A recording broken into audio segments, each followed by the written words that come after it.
Lição 13. O Senhor está ali. Textuário.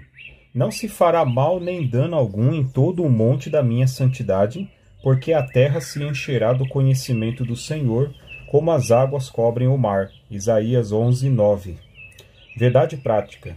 O Deus de Abraão, de Isaque e de Jacó governa soberanamente o seu povo. Ele está no meio do seu povo. Leitura diária, segunda, Gênesis 49, 1 e 2. Jacó abençoa e anuncia o destino dos seus filhos. Terça, Apocalipse 21, 12 a 14. As portas são nomeadas em homenagem às 12 tribos de Israel. Quarta, Isaías 2, 2 a 4. Jerusalém será a sede do governo de Cristo no milênio. Quinta, Isaías 60, verso 1.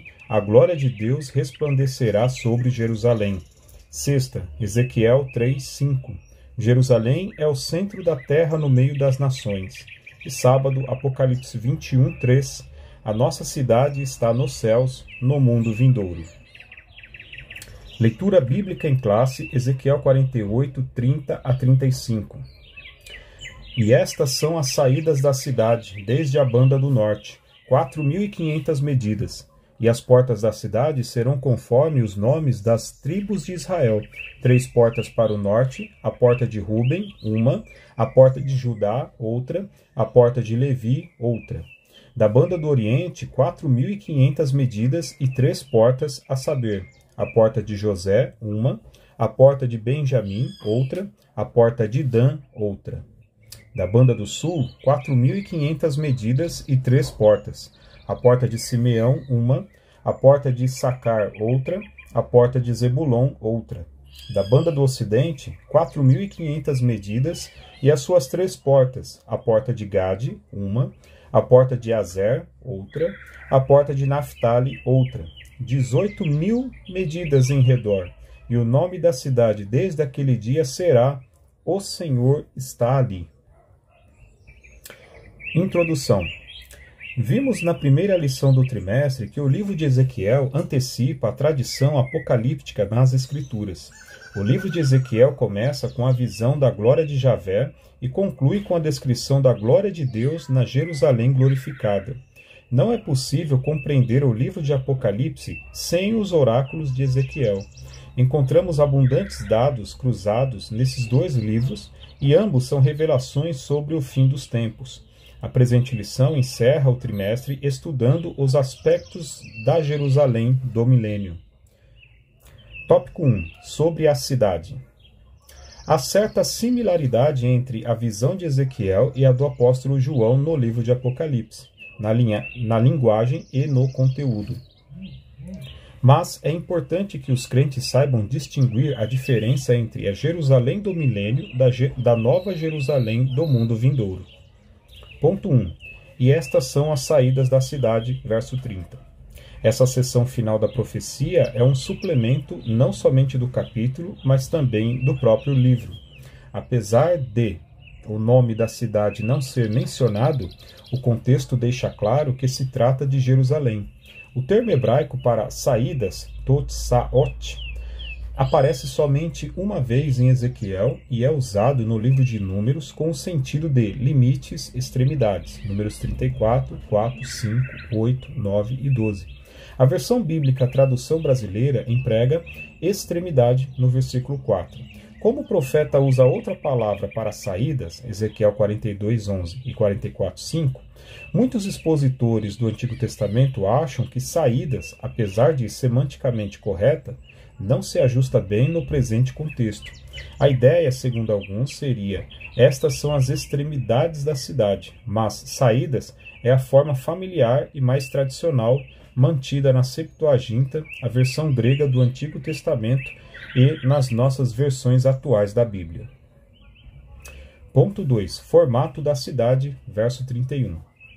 A descrição da cidade de Ezequiel revela ser ela quadrada, Ezequiel 48, 16, e nessa visão suplementar, o profeta fala de 4 lados descritos no sistema horário, norte, leste, sul e oeste, um tipo da Nova Jerusalém, Apocalipse 21, 16. A extensão de cada lado é de 4.500 medidas, ou 2.250 metros. Ezequiel 48:16 NAA. A cidade de Jerusalém nunca teve a sua área territorial quadrada e nem a sua arquitetura em nenhum período histórico. O que o profeta está revelando é algo novo até então, é uma figura da nova Jerusalém do mundo vindouro. Ponto 3. As 12 portas, versos 31 a 34. A Jerusalém histórica do período de Ezequiel e Jeremias possuía pelo menos 6 portas segundo o livro de Jeremias. Porta do povo, Jeremias 17:19. Porta do sol, Jeremias 19:2. Porta de Benjamim, Jeremias 20:2, 37:13, 38:7. Porta da esquina, Jeremias 31:38. Porta dos cavalos, Jeremias 31:40. Porta do meio, Jeremias 39:3. E porta entre os muros, Jeremias 52:7. A torre do templo de Marduk, deus dos babilônios, Etemananque, tinha um recinto quadrado cujo acesso era por 12 portas. Ezequiel conhecia sua cidade de origem, Ezequiel 1, de 1 a 3. Talvez conhecesse também a torre de Marduk em Babilônia, pois vivia entre os exilados de Babilônia. Ponto 4. Origem do formato e das portas. Deus é a fonte da revelação e da inspiração da visão e da mensagem de Ezequiel. Não se pode admitir que o profeta se inspirou num templo pagão, pois os oráculos entregues ao profeta, seja por imagem ou som, ou seja, visão ou palavra, vieram de Javé, Ezequiel 1:3, 3:14, 8, de 1 a 3. Apesar de ser literal pela descrição da cidade, ela é uma figura da Nova Jerusalém, Apocalipse 21, 10 a 13, cujo arquiteto e construtor é o próprio Deus, Hebreus 11, 10. Por que Ezequiel se inspiraria na cidade de Babilônia? Isso não faz sentido. Tópico 2. Sobre o nome das 12 tribos. Os patriarcas Abraão, Isaque e Jacó aparecem com frequência nas Escrituras como representantes e fundadores da nação de Israel. Outras vezes são os nomes dos 12 filhos de Jacó para representar as 12 tribos de Israel. Ponto 1. As 12 tribos de Israel. Há cerca de 20 listas dos filhos de Jacó e das respectivas tribos de Israel no Antigo Testamento, mas não existe nenhum padrão. Por exemplo, a lista com os 4 primeiros nomes, Ruben, Simeão, Levi e Judá, seguem a ordem de nascimento. Gênesis 35, 22 a 27, 46, 8 a 27, 49, 3 a 27 e Êxodo 1, de 1 a 6. Outras listas divergem a partir do 5º nome, números 1, 5 a 17, 13 de 4 a 16. A lista de Ezequiel segue no sentido horário, a partir do norte da cidade com Ruben, Judá e Levi, verso 31. Leste ou oriente, José, Benjamim e Dan, verso 32. Sul, Simeão, Issacar e Zebulon, verso 33. E oeste ou ocidente, Gade, Azer e Naftali, verso 34. Ponto 2. Critério da ordem dos nomes. Pelo relato do nascimento deles, a melhor explicação da ordem dos nomes parece ter sido o critério das mães deles, ou, pelo menos, uma tentativa. Leia e Zilpa, de um lado, Gênesis 29, 32 a 35, 30, de 10 a 13, Raquel e Bila, de outro, Gênesis 30, 6 a 8, 22 a 24. A diferença é que Naftali é filho de Raquel por meio de sua serva Bila, Gênesis 30, 8, e está junto com Gade e Azer, Ezequiel 48, 34, filhos de Leia por meio de Zilpa, Gênesis 30, 10 a 13. Toda escolha tem seu propósito, nada é aleatório. Os escritores bíblicos sabiam o que estavam fazendo. A questão é que nós desconhecemos esses critérios. Ponto 3. Propósito dos nomes. Dos 3 patriarcas do Gênesis, Abraão, Isaque e Jacó, o último deles foi o único em que não houve eliminatória dos filhos para a formação da nação de Israel. De Abraão, o filho escolhido foi Isaque, Gênesis 17, 20 e 21. De Isaque, o filho escolhido foi Jacó, Gênesis 25, 23, Romanos 9, 10 a 13. De Jacó, todos foram incluídos na nação escolhida, Êxodo 1, de 1 a 6. Esses 12 filhos de Jacó deram os seus nomes aos 12 territórios na terra de Canaã, durante a partilha da terra sob a liderança de Josué, Josué 14, 1 a 3. Assim, o propósito desses 12 nomes dos filhos de Jacó, como representantes da nação, está claro também no éfode sacerdotal. E porás as 2 pedras nas ombreiras do éfode por pedras de memória para os filhos de Israel. E Arão levará os seus nomes sobre ambos os seus ombros, para a memória diante do Senhor. Êxodo 28, 12. O nome nas 12 portas da Jerusalém milenial, bem como na Nova Jerusalém, tem por propósito a memória dos filhos de Israel. Tópico 3. O Senhor está ali. Esse é o novo nome da cidade de Jerusalém depois de sua purificação e restauração espiritual, sem deixar lembranças da idolatria, prostituição e violência. O nome Jerusalém não conseguiu deletar da memória do povo as abominações do passado, por isso esse nome precisa ser mudado. Ponto 1. Os nomes da cidade. O primeiro nome da cidade de Jerusalém é Salém, Salmo 76, 2, que significa paz, Hebreus 7, 2, desde os dias do patriarca Abraão, Gênesis 14, 18. Ela foi chamada também de Jebus, Juízes 19, 10, que esteve sob o domínio dos Jebuseus e só foi conquistada por Davi depois de alguns séculos da conquista de Canaã e chamada também de Cidade de Davi, segundo Samuel 5, 6 e 7.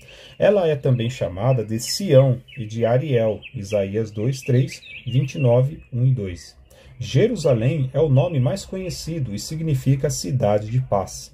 Mas esse nome não aparece no suplemento da profecia de Ezequiel. A cidade é identificada pelas características ali apresentadas. Apocalipse 20, de 1 a 6. Ela é chamada em Apocalipse de Arraial dos Santos, a cidade amada. Apocalipse 20, 9. Ponto 2. O nome divino. Os nomes de Deus não são apenas um apelativo, nem simplesmente uma identificação pessoal, mas são inerentes à sua natureza e revelam suas obras e atributos. Não é meramente uma distinção dos deuses das nações pagãs. O nome revela o poder, a grandeza e a glória do Deus Todo-Poderoso, além de mostrar os atributos dele. O próprio Deus se identifica a si mesmo como Hashem, o nome, segundo Samuel 6:2. Quando a Bíblia faz menção do nome de Deus, está se referindo ao próprio Deus. Haverá um lugar que escolherá o Senhor vosso Deus para ali fazer habitar o seu nome. Deuteronômio 12:11. Ponto 3. Yavé Chamá, verso 35. A Bíblia nos mostra com clareza que Deus se deu a conhecer, nos tempos do Antigo Testamento, por vários nomes inerentes à sua natureza e à circunstância de sua revelação. Para Abraão, ele apareceu como a provisão para o sacrifício em lugar de Isaque, seu filho, com o nome Yavé Irê, ou Javé Jirê, que significa o Senhor proverá, Gênesis 22:14. E, prometendo livrar os filhos de Israel daquelas pragas e enfermidades que sobrevieram aos egípcios, ele se manifestou como Yavé Rafá, Javé Rafá, isto é, o Senhor que sara, Êxodo 15:26, entre outros nomes. Mas o nome divino Yavé Chamá, Javé Samá, isto é, o Senhor está ali, Ezequiel 48:35, é um novo nome dado à cidade no milênio. O objetivo é dissociar o nome de Jerusalém com os pecados do passado. Conclusão. O apóstolo Paulo ensina que com a queda de Israel veio a salvação para os gentios, o que não diremos com a sua plenitude, Romanos 11:12. As bênçãos anunciadas nas profecias de Ezequiel não se restringem apenas ao povo judeu, elas são extensivas a toda a terra. é importante salientar que nós já estamos sendo abençoados, como igreja, pela presença do Espírito Santo em nossas vidas. Amém.